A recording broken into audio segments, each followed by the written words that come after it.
this tutorial, I will take you step by step through how I produce this oil pastel portrait. In the description below, you will find a link to this reference image that I used today, and I will take you step by step through the equipment that I used and give you tips on how you can improve your oil pastel technique. So let's get on with the tutorial. So for today's portrait, I will be using a selection of oil pastels, and you will find information on all of these resources in the description below. And what I would suggest you do before you're doing any work, whether it's with pencil or oil pastels, is arrange your oil pastels like I've done in this palette here, or however you prefer, because then you can organize yourself. I will also be using pastel paper, but you can use construction paper or sugar paper. And I will also be using some colour pencil for the details and makeup pads for picking up any loose bits of oil pastel, especially darker bits. And I will be using that also for some of the blending of the initial layers. So I'm now going to start adding my initial layer, and I'm using this really light flesh tone. And as you can see, what I'm doing is I'm moving in the direction of the face. Whenever you're using pencil or using a media like this, you must try and move in the direction of the object. And what I'm doing is I'm trying to pick out the details, i.e. the nostrils, the mouth and the eyes, because what I don't want to do is move over those areas, because then when I add the colours they will blend into that skin tone. And I'm now going over with the makeup pad, because this is a dark paper. Although I want to use this paper because it has the tooth of the paper and it absorbs and takes on the texture of the oil pastel, I would like to blend that in so it doesn't have so much of that texture coming through, because it's a dark colour. So I'm just using this makeup pad to blend that in, and then what I will do is if there's any areas that are coming through particularly, I will go over that again.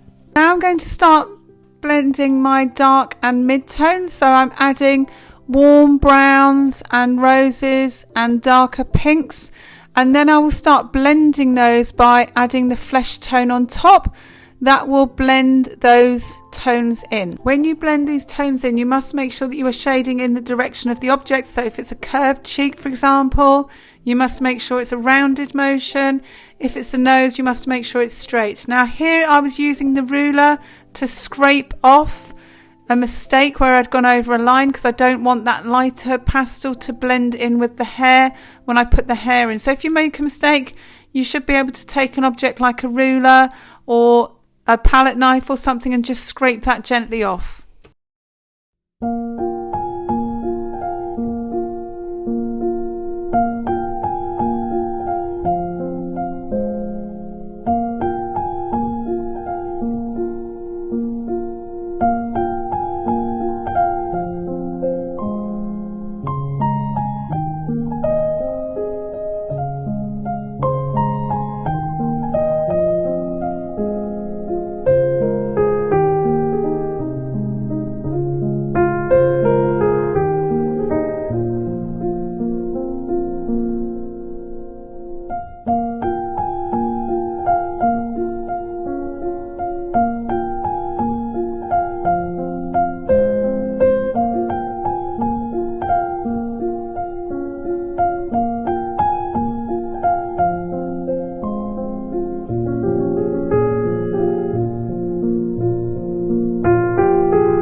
Now, because I'm adding fine details around the eyes, it's going to be quite difficult to do that with oil pastel, even if I sharpen it with a knife, because sometimes little bits can fall off, especially if a black bit falls into that white bit. It's going to be quite difficult to manage. So because of that, I'm using a black Prismacolor pencil, and I will use a dark brown one to go into the center. So if you wanted to use that, that's fine. You might want to try using the oil pastel, but I think that can be quite tricky. You can alternatively mix oil pastel with solvent to make a paint, but today I chose to use Prismacolor pencils to do that.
If you enjoyed this clip, then make sure you check out more clips like this in the oil pastel and portrait playlist.